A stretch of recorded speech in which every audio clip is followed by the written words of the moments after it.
Olá, eu sou Claudio Salgado, advogado, e hoje eu vou te dar 5 dicas para você reduzir seus problemas trabalhistas na empresa. E no final, informações importantíssimas, muita gente que mexe com a questão MEI, tá? Então vamos lá.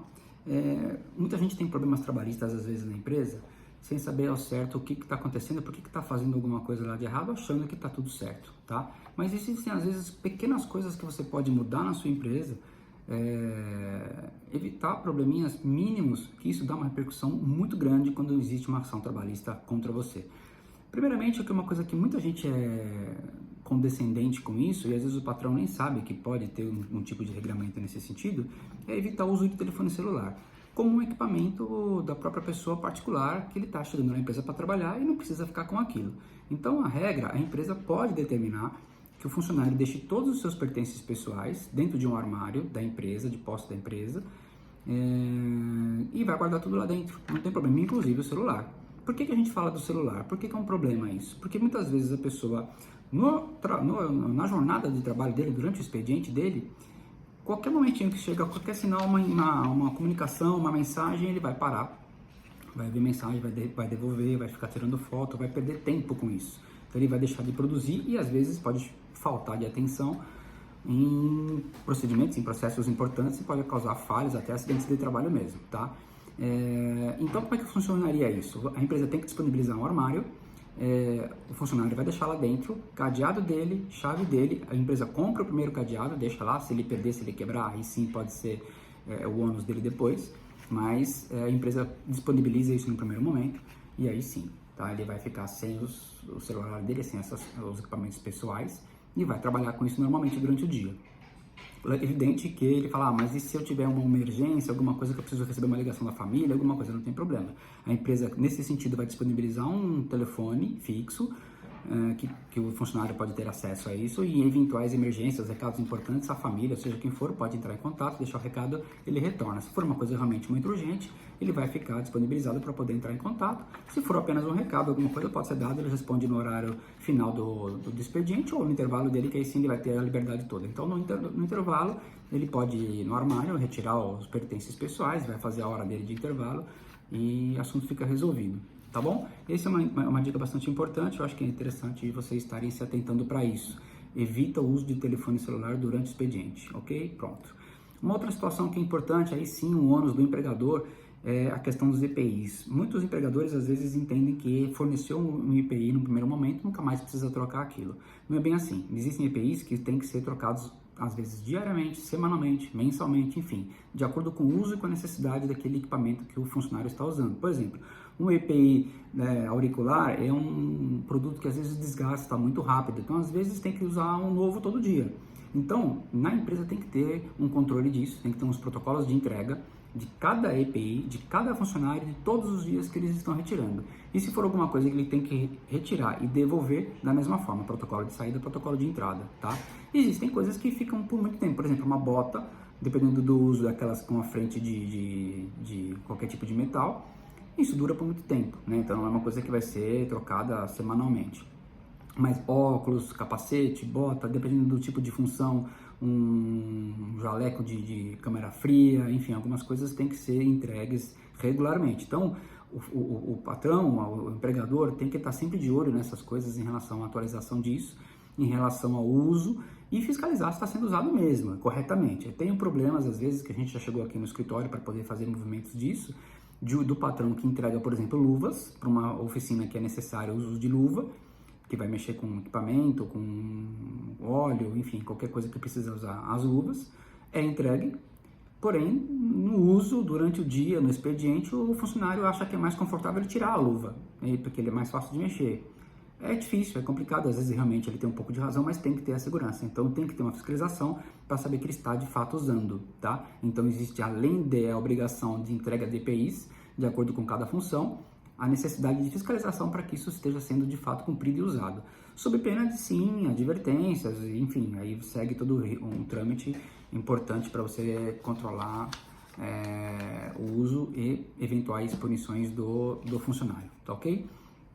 Uma outra situação que eu acho bastante interessante, aí iria para um pouco de ramos de restaurantes, alguma coisa que tenha necessidade de expedientes, como é que eu posso dizer, mais específicos, em horários mais específicos, que muita gente não sabe que isso pode ser feito, seriam intervalos dilatados, tá? Então, por exemplo, um restaurante que tem um grande movimento na hora do almoço e um grande movimento no final da tarde, ele pode ter um expediente de 4 horas, por exemplo, de manhã, no horário entre, tipo, vamos supor aqui das 10 às 2, 10 às 14, faz um intervalo de 3 horas, 4 horas, aí vai ter que ser feito ajustes de convenção, mas é possível.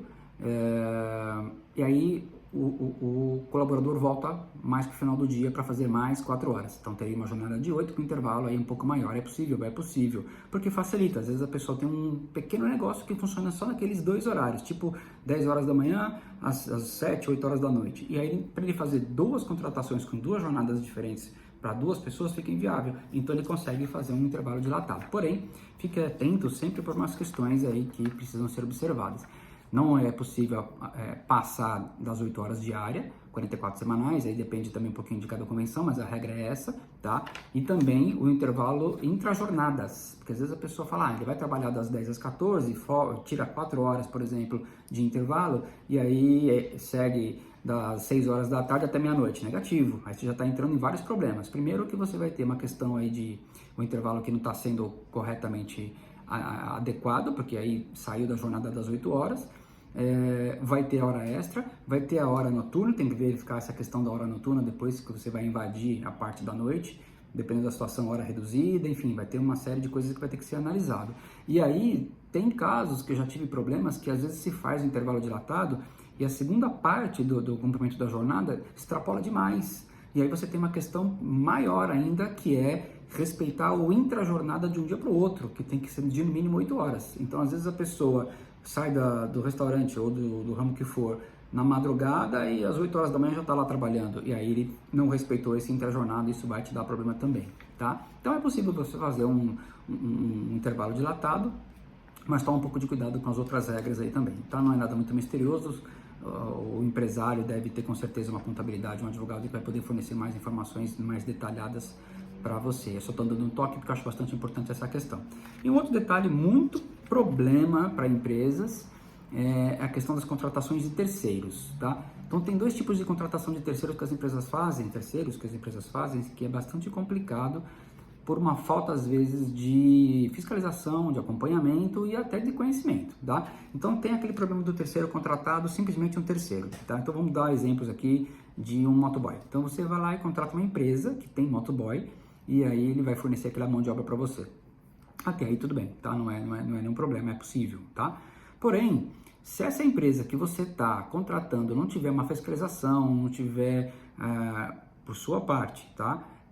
Monitoramento se está tudo ok, está tudo certinho e tal, e porventura esse motoboy um dia for demitido e tiver problemas de verbas trabalhistas, no termo de rescisão, recolhimentos, enfim, do contrato dele, ele vai entrar com ação contra a empresa que era tomadora dele e a sua também, tá? Porque você é um responsável solidário ou subsidiário, dependendo do caso.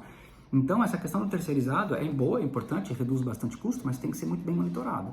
Tá? Você tem que estar constantemente observando se a empresa recolhe de acordo, se tem o fundo de garantia, se as verbas estão pagas, se na eventual demissão o TRCT foi cumprido de acordo, se está tudo bem, se ele tira as férias, jornadas, horas extras, enfim, você é como se fosse você o patrão. Tá? Você tem o direito, inclusive contratual, de chamar essa empresa a cada 2 meses, por exemplo, e certificar que todos os recolhimentos estão sendo feitos corretamente. Tá? Acho isso bastante importante, vocês terem esse cuidado. E um outro que é pior ainda que esse, que é aquele famoso contratação da MEI. Então, tem alguns ramos de atividade que é possível você contratar o MEI. Por exemplo, vamos dar um exemplo prático aqui. Um salão de beleza, de cabeleireiro, que contrata uma manicure. Então, é possível você colocar uma manicure para trabalhar lá, a MEI, porque ela pode prestar serviço para você por mais outros 20 salões aí, em relação ao tempo dela, agendamento dela e tal. Ela vai, não tem problema nenhum. Conforme ela trabalhou para você, ela vai ganhar a comissão dela, uma parte para o salão, uma parte para ela, documentado isso, tá? É bom fazer um contrato. Recolhe o imposto dela, ela vai emitir uma nota para você, MEI, né? E segue a vida. Isso não é problema. O que eu vejo de muito problema é o seguinte: muitas vezes a pessoa contrata um autônomo, por exemplo, um contador, uma empresa contrata um contador, ou uma empresa contrata de fato essa MEI de manicure, tá? Só que toma a mão de obra exclusiva. Então, esse contador, por exemplo, que é uma pessoa física, é um contador, ele começa a trabalhar na sua empresa, com um contrato de prestação de serviço autônomo, que de fato, ok, tudo bem, porém ele vai na sua empresa das 8 da manhã às 5 da tarde todos os dias, tira intervalo, recebe um valor fixo por mês, deve uma satisfação a uma subordinação de alguém, ou seja, esse contador virou um funcionário seu. Você está achando que está fazendo aquele contrato e vai se dar bem, não vai. Tá? Fatalmente, numa eventual ação futura de vínculo empregatício, muitas chances de você perder, porque ele vai conseguir caracterizar a subordinação, salário, rotina, pessoalidade, enfim, todos os quesitos que a pessoa precisa para provar um vínculo empregatício. Então, aquilo que você acha que você está economizando vai ficar mais caro, porque depois, às vezes, tem 3, 4, 5 anos de contrato e se torna-se uma bola de neve e, às vezes, impagável. Então, é bom você tomar esse tipo de cuidado com essa situação que você está contratando, achando que está se dando bem, e não, porque, na verdade, é uma fraude ao sistema trabalhista, tá? Então, faça a coisa correta. Se você vai contratar uma pessoa para trabalhar diariamente na sua empresa, com horário de rotina, de subordinação, com metas, enfim, com tudo que precisa, ele é um funcionário, tá? Então, faça a coisa correta, faça o registro e segue a situação. Da mesma forma, aquele exemplo no começo que eu dei, da manicure, por exemplo, que o salão contratou para fazer um serviços MEI, e com contrato, com tudo assinadinho. Porém, ela fica lá todos os dias, a agenda dela é única, exclusiva neste salão, não muda absolutamente nada da vida dela, não faz agenda particular, não faz agenda em outro salão, ou seja, ela acaba virando o seu funcionário. Então, se você entender que está entrando para essa questão de MEI, porque ela pode ser a MEI, vai ter problema também. No caso do salão já é um pouco mais complicado, vai ter muito entendimento das provas, do que o juiz vai entender, mas via de regra também ela acaba entrando numa questão de funcionário, certo? Mesmo você ter uma documentação muito bem feita sobre isso, pagamentos separados, às vezes a pessoa que é a manicure, por exemplo, ela tem maquininha de cartão, então ela recebe no cartão dela, tudo lá, e ela paga a comissão para o uso do espaço do salão, por exemplo. Isso seria uma das melhores opções. Existem inúmeras situações, inúmeras condições que você pode estar entrando numa questão de contratação de terceiros, dentro da lei, regularizado, mas tem que tomar um pouco de cuidado. Muitas vezes o empresário está entendendo que está querendo economizar, que é possível, que está amparado pela lei, e não, está mal orientado, isso pode dar um problema muito maior. E para você que às vezes está assistindo esse vídeo aqui também, que é advogado, na hora de orientar o seu cliente, faça a coisa correta. Se tiver alguma dúvida, vai atrás, procura. Existem caminhos para tudo isso, mas tem que ser feito corretamente para você não ter problemas e depois ficar difícil de defender, tá? E o empresário, quanto mais documento você produzir, quanto mais provas você tiver da sua regularidade contratual, melhor que tudo que você puder imaginar, tá bom? Eu venho logo de volta com vocês aí com outros vídeos mais interessantes, com assuntos bastante pertinentes. Acesse o meu canal, se inscreva e assiste nossos vídeos lá, que você vai tendo bastante conhecimento interessante. E se tiver dúvidas também, escreva aí para mim, que a gente vai clareando e vai colocando outros vídeos interessantes para vocês aí também, tá bom? Um abraço, tchau, tchau.